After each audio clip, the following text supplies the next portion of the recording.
feeling kinda reckless when you're here with me. Baby, say the word and we can disappear. We run all the lights to our getaway. Oh, you're my getaway. Let's get away. Seeing all the damage that we need to leave. And if we make it out, it won't be make believe. আমাদের চ্যানেলে আপনাদের সবাইকে স্বাগত জানিয়ে আমি দীপা আবারও চলে আসলাম একটা নতুন ব্লগের সাথে। আশা করি আপনারা সবাই ভালো আছেন আর আমরাও বেশ ভালো আছি। আর এই ব্লগের আগের পার্টটা আছে মাই বেঙ্গলি ব্লগে, আর সেকেন্ড পার্ট আমি দিচ্ছি এই ব্লগে। তো দেখতে থাকুন। আজকের বিয়েবাড়ি খুবই জমজমাট একটা বিয়েবাড়ি হতে চলেছে, যেটা আপনাদের সঙ্গে পুরোটা আমি শেয়ার করার চেষ্টা করব। তো আমার সাথে থাকুন, পাশে থাকুন আর পুরো ব্লগটা দেখতে থাকুন। আজকে দীপাকে চেনাই যাবে না, একদম চেনাই যাবে না। তবে আমি চুল কি করব, চুলটা ভাবছি এইভাবে ছেড়েই দেব।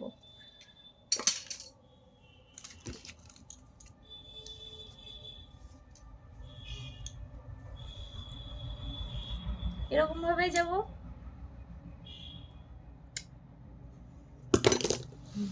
এখনো বাকি আছে, এখন আর ঢং করার সময় নেই, এখন একটু রেডি হয়নি, তারপরে আবার আপনাদের সামনে আসছি। আপনি আমার গুরুজন, আমার অন্নদাতা। বলবে সেটা তোমার কনসার্ন। চোখটা রেডি হয়ে গেছে, এবার বাদ বাকিটুকু।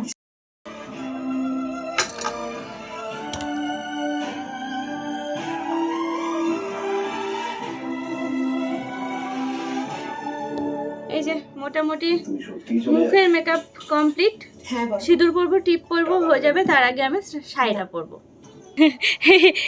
ডেকে ডেকে ডেকে ডেকে তারপর নিয়ে আসতে হলো। ভাবুন ব্যস্ত বুঝুন, বুঝতেই তো পারছেন একটা কাজের বাড়ি, আহারে গিয়ে আর বেরোতে পারেনি। আর আমি এদিকে রেডি হয়ে গেছি, আর আমি আস্তে আস্তে আস্তে আস্তে রেডি হচ্ছি যে ও আসছে না, ও আসছে না, ফোন করে করে আসছে নাকি। ও বলে গেল 9:17 বাজে, 9:27-এর মধ্যে পুরো রেডি হয়ে যাবে। চুড়ি পরবো আর হচ্ছে এই সিঁদুর টিপ পরলে আমি পুরো রেডি। দেওয়ার দরকার ছিল, দেবো কালকে ফোন করতে হবে, থাক দেবো না। জেল দিলে রেডি আমি। ফুদ একটুখানি হালকা করে। বলেছিলাম 10 মিনিটের মধ্যে রেডি হয়ে যাবে, দেখুন এখন পুরো রেডি আমি। আর ম্যাডাম এখনো সাজুগুজু করেই যাচ্ছে সেই থেকে। তোমার কাজগুলো করে দিলাম, সেগুলো একবার ও শুধু আমার, তার মধ্যে শুধু গেঞ্জিটা একটু আয়রন করে দিয়েছে। গেঞ্জিটা খোঁজা, খুঁজতে বা টাইম লাগে নাকি? ও বাবা, তাহলে খুঁজতে বললে কেন? টাইম যদি না লাগে আমি খুঁজে নিতাম। 1 ঘন্টা ধরে খুঁজে দিলাম, সে কোথায় কোন গুচ্ছির মধ্যে রেখে দিয়েছিল। এই এখন এই ঘরে তো বেশি থাকে না, ওই ঘরে থাকে, সে ওই ঘরে সে খুঁজে খুঁজে নিয়ে আসলাম। আমার কাছেই নি, 5 মিনিট। তো এই যে রেডি। তোমরা এগিয়ে চলো, আমি চলে এসেছি। হ্যাঁ হ্যাঁ, 5 মিনিটের মধ্যে, আমি 5 মিনিটের মধ্যে দীপায়নের দোকানের সামনে চলে যাবো। এই যে আমরা দুজনে রেডি একদম, এই যে লুক আমাদের পুরোপুরি রেডি হয়ে গেছি। এখন বেরোবো, এখন বাজে 9:30 মতো বাজে। আমার কাছে ঘড়ি আছে, 10:45 বাজতে 10 বাকি, মানে 9:50। এখন নাকি সিঁড়িতে এসে ছবি তোলার কথা মনে পড়েছে, এখন ছবি তোলা শুরু করেছে। হ্যাঁ, এই আমাকে ছাড়া শুধু ছবি তোলে, জানেন, ও একা একা শুধু ছবি তোলে।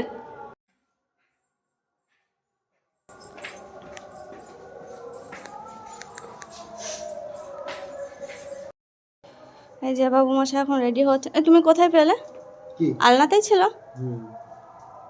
যাও। এসে পৌঁছে গেলাম আমি বাইরে, ও গেটটা দিয়ে আসছে। বেরিয়ে পড়লাম আমরা বিয়ে বাড়ি যাওয়ার উদ্দেশ্যে। এখন রাস্তায় রয়েছি, পৌঁছে গেলাম বিয়ে বাড়ি।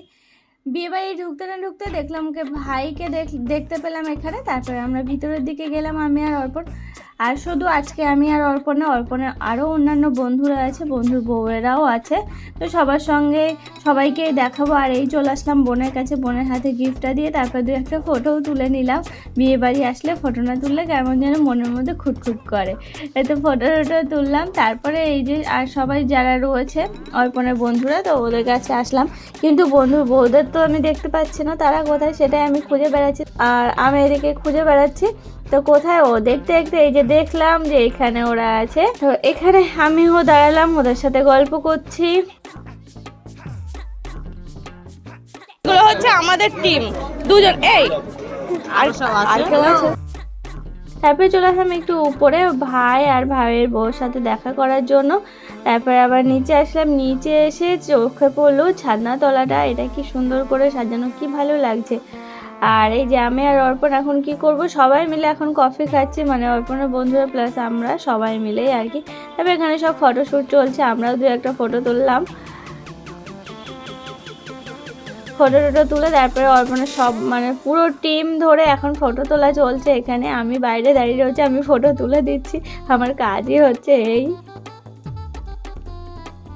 এখন দাঁড়িয়ে পড়লাম ফুচকা খেতে, আমার একাই খেতে হচ্ছে, ওই যে বলে না কপাল, তো আমাকে একাই খেতে হচ্ছে, কারণ আর সবার খাওয়া হয়ে গেছে, এমনকি অর্পণেরও খাওয়া হয়ে গেছে, আমাকে একাই দাঁড়াতে হলো। তবে আমি খুঁজছিলাম যে অর্পণ কোথায় গেল কোথায় গেল, তবে ও আসলো, এসে আমাকে স্বাদ দিল শেষে একটা ফুচকা খেয়ে, শুকনো ফুচকা। তবে আমার খাওয়া হয়ে গেছে ততক্ষণে এখানে। তারপরে কিছুক্ষণ পরে আমার মনে হলো না আর একটা কফি খাই, তো তারপরে এই কফির এখানে আসলাম। খিদেও পেয়েছিলাম, তো সন্ধ্যার দিকে খুব খিদে পেয়েছিল, তারপরে খিদেটা কোথায় যেন উধাও হয়ে গেছে, আর এখন মনে হলো যে না একটু কফি খাই।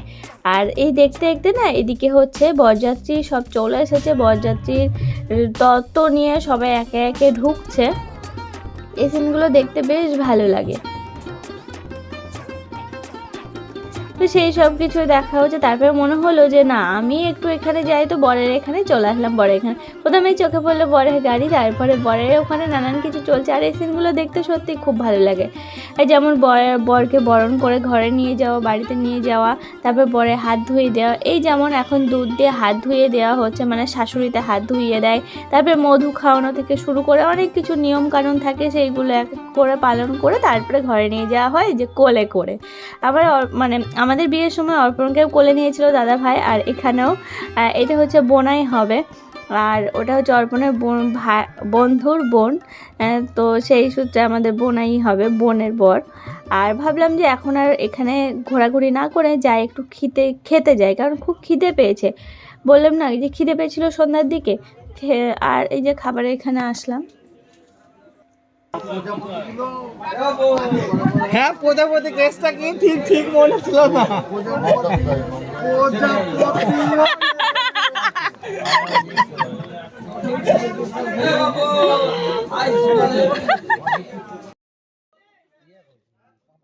খাওয়া শুরু হলো, আর এখন খেয়ে নিচ্ছি, তার কারণ বোনের বিয়ে এখনও অনেক দেরি, রাত 3টের সময় লগ্ন আছে তখন, তো জানি না অতক্ষণ থাকতে পারবো কিনা, মনে হয় না থাকবো বলে, সেই জন্য আর কি খেয়ে নিচ্ছি। আর এই হচ্ছে পলাশ, এরই বোনের বিয়ে, আগেও হয়তো একে আমার ব্লগে দু একটা ব্লগে দেখেছেন। আর সব বন্ধুরা সব এই এক এক টেবিলে এক এক মানে টিম ধরে ধরে সব বসা হয়েছে, গল্প করতে করতে খাওয়াটা এগোচ্ছে। তারপরে এই যে শেষ পাতে চাটনি, পাঁপড়, মিষ্টি আর মুখ শুদ্ধি দিয়ে শেষ হলো। তারপরে আমার খাওয়া তো কমপ্লিট হয়ে গেছে, চুলটা বেঁধে যেহেতু খেতে বসেছিলাম, চুলটা ছেড়ে এখন আবার সেই সব কিছু ঠিকঠাক করছি, যদিও আর থাকবো না, এক্ষুনি বেরিয়ে যাব, তা তো নিচে তো যেতে হবে। আর এক সাইডে যেহেতু বেঁধে রেখেছিলাম জাস্ট চুলটা কোনো রকম আটকানোর জন্য, তো যাই হোক ছেড়ে টেড়ে দিয়ে এখন আসলাম। আর এই যে বেশিক্ষণ না থেকে একটু পরেই বাড়ির দিকে রওনা হলো, কারণ রাত অনেক বেজে গেছে, 12টা বেজে গেছে। তো ফাইনালি আমরা বাড়িতে চলে এসেছি, আর এই যে দীপা ও চেঞ্জ করছে, মানে ওর যা মেকআপ টেকআপ সেগুলো সব তোলার প্রসেস চালু হয়েছে।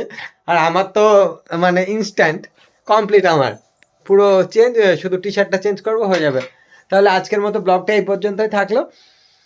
কেমন হয়েছে ব্লগটা অবশ্যই আপনারা জানাবেন, আর লাইক কমেন্ট সাবস্ক্রাইব এগুলো তো অবশ্যই করবেন।